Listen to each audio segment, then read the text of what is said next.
अस्सलाम वालेकुम दोस्तों, मैं हूं आपका होस्ट मोहम्मद रामेश और आप देख रहे हैं हमारा यूट्यूब चैनल। जो दोस्त हमारे चैनल पर नए आए हैं उनसे गुजारिश है कि हमारे चैनल को सब्सक्राइब करें, वीडियो अच्छी लगे तो लाइक करें।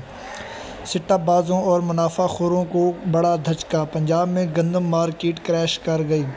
सिट्टाबाजों और मुनाफाखोरों को बड़ा धचका, पंजाब में गंदम क्रैश कर गई। वज़ीर आला ने गंदम आटा बहरान का मुस्तक़बिल हल तलाश करने के लिए काबिल एतमाद सेक्रेटरी और DG की तैनाती कर दी। 24 घंटे में लाहौर में गंदम बोरी की कीमत में 1750 रुपये कमी। पंजाब में 10 किलो आटे का थैला 950 और 20 किलो थैला 1810 रुपये में फ़रोख्त हो रहा है।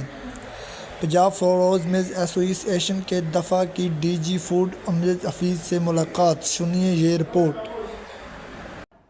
जी, वज़ीर आला पंजाब मरियम नवाज की जानिब से किए जाने इक़दाम के बाद पिछले 24 घंटों के दौरान लाहौर में गंदम बोरी की कीमत में 1750 रुपये कमी आ गई है। आज लाहौर के ओपन मार्केट में गंदम की कीमत जो है 3200 रुपये है, जबकि आटा जो है वो पूरे लाहौर में 1810 रुपये कीमत में फरोख्त हो रहा है। वज़ीर आला मरियम नवाज ने गंदम आटा बहरान का मुश्किल हल तलाश करने के लिए काबिल एतमाद सेक्रेटरी और DG की तैनाती की है, जिन्होंने फ्लोर मिल एसोसिएशन के साथ साथ दीगर स्टेक होल्डर के साथ मुलाकातें भी शुरू कर दी हैं। आज जो है secretary DG food Amjad Hafeez ने फ्लोर मिल एसोसिएशन के साथ मुलाकात की, जिसमें उन्होंने कहा है कि पंजाब भर में सरकारी निर्खों पर आटे की वाफर सप्लाई यकीनी बनाई जाए। इस मौके के ऊपर फ्लोर मिल एसोसिएशन के वफद ने गंदम दस्तियाबी और कीमतों के हवाले से तजावीज़ पेश की हैं।